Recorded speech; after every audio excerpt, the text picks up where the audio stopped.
परम पूजनी बाबा जी की ओर से होती है।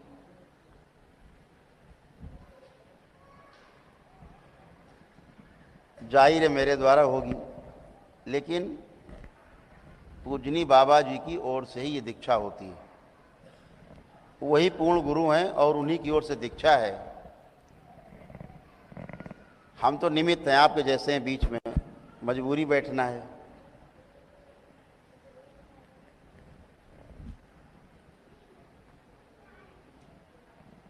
आज लगभग 450 लोग दीक्षा ले रहे हो आप लोग। गुरु पूर्णिमा में ऐसे 600 प्लस कुछ लोग थे। ऐसे हर महीने करीब 500-600 लोग आप लोग दीक्षा लेते हो। ये तो शुरुआत हुई है आपके श्री राधा रमण शिष्य संप्रदाय की, ये तो शुरुआत हुई है। दीक्षा से होता क्या है दरबार की?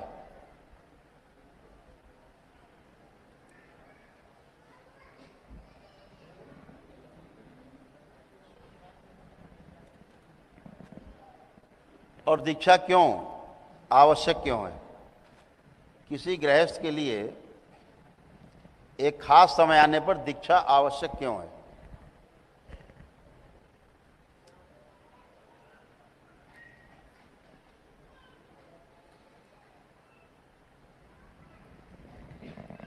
मनुष्य का शरीर, आपको जान के ये आश्चर्य हो सकता है, कई कई हजार वर्ष के बाद ये मनुष्य का शरीर मिलता है।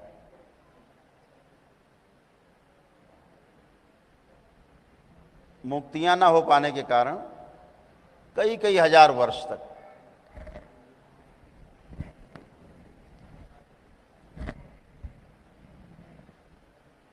जन्म नहीं मिलता।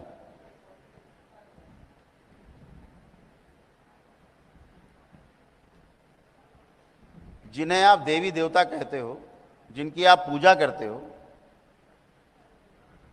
पूजा का अर्थ है हम जिसकी पूजा कर रहे हैं उसके प्रति श्रद्धा है,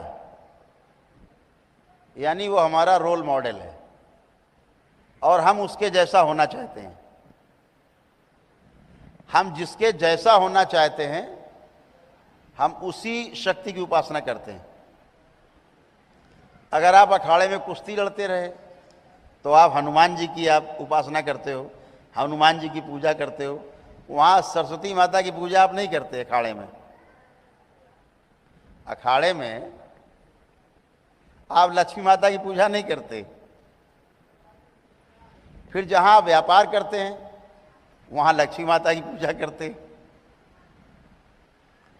श्री गणेश लक्ष्मी रिद्धि सिद्धि। और गणेश जी तो बेचारे इसलिए हैं कि वो प्रथम पूज्य हैं, इसलिए पहली पूजा गणेश जी की होती, बाद में लक्ष्मी।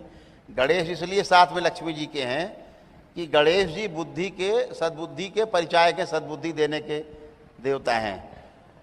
आपको सद्बुद्धि मिले इसलिए गणेश जी है। अभी गणेश जी के अर्थ को आप जानोगे।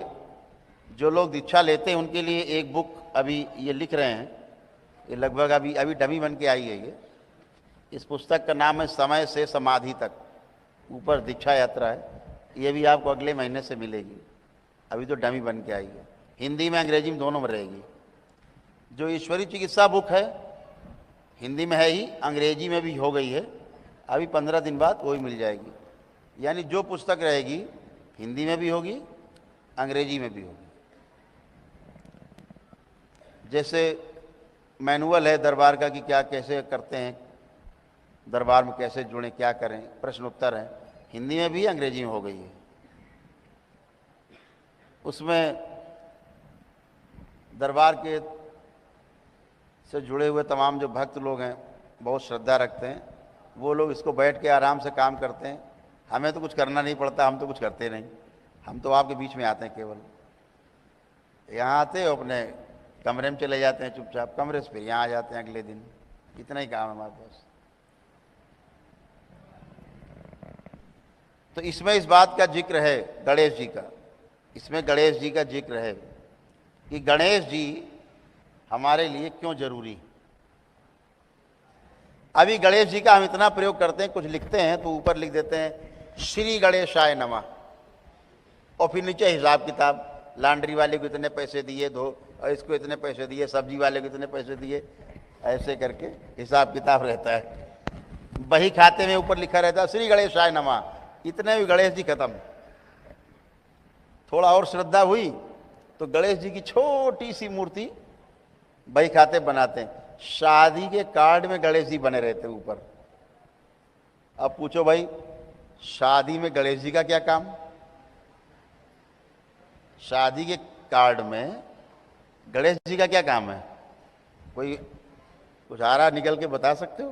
क्या निकल के आता है? क्यों गणेश जी छपे? हर शादी के कार्ड में गणेश जी जरूर होंगे। तो गणेश जी का अपना महत्व है, हर देवी देवता का अपना महत्व है। जिन्हें हम देवी देवता कहते हैं वो केवल गुणों के प्रतीक हैं। जैसे गुण हैं उस एनर्जी में, उस शक्ति में, हम वही पाने के लिए उसकी उस तरह की उपासना करते हैं। सीधी बात, छोटी सी बात। अगर आपको तंत्र की साधना करना है तो माँ महाकाली, माँ कामाख्या, माँ तारा, अन्य देवियाँ, श्री दश महाविद्या देवियाँ सभी हैं, तो इनकी उपासना करते हैं। वहाँ सरस्वती माता की पूजा नहीं करते, वो विद्या की दात्री। तो अलग अलग तरीके से हम उपासना इसलिए करते हैं कि वो अलग अलग एनर्जी है, अलग अलग गुणों से पूर्ण है।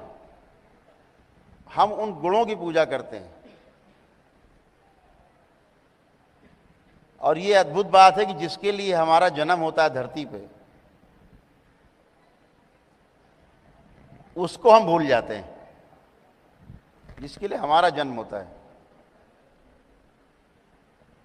क्यों भूल जाते हैं?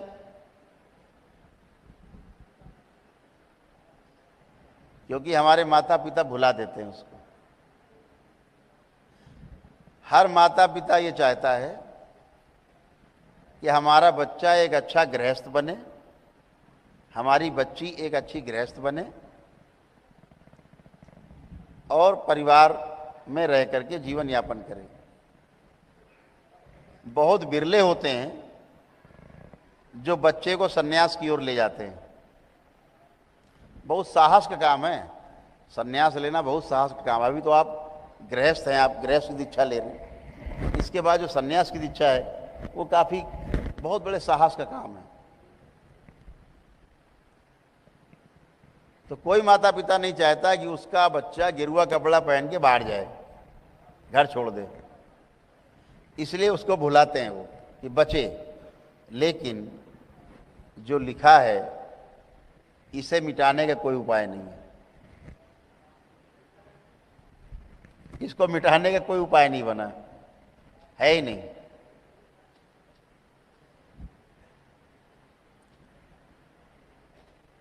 गौतम बुद्ध के बारे में, जिन्हें सिद्धार्थ कहते हैं, उनके बारे में कथा है कि जब राज ज्योतिषियों ने बताया कि आपका जो पुत्र है वो चक्रवर्ती होगा,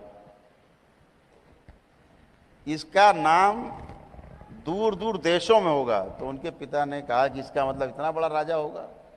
उन्होंने कहा कि नहीं, दो हैं दो चीजें, ये सन्यासी भी हो सकता है, इतनी ख्याति होगी इसकी। तो दो ही तरह से हो सकता है, या तो राजा बन के ख्याति होगी या सन्यासी बन के होगी। तो बुद्ध के पिताजी ने क्या किया, कहा कि इसको इतने भोग में लगा दो, जल्दी से शादी कर दी और उनको रोज सुबह से शाम तक मदिरा पान, गाना बजाना, रास लीला यही चालू होगा। कि इसको इतना फंसा दो राजकुमार को कि ये फिर छोड़ के भोग जा न पाए, आदि हो जाए इसका, फिर जंगल में कहाँ भागेगा। और ये उनकी सबसे बड़ी भूल थी। गौतम बुद्ध के पिताजी की जो सबसे बड़ी भूल थी वो यही थी, उन्होंने कुछ ज्यादा बुद्धि लगा दी।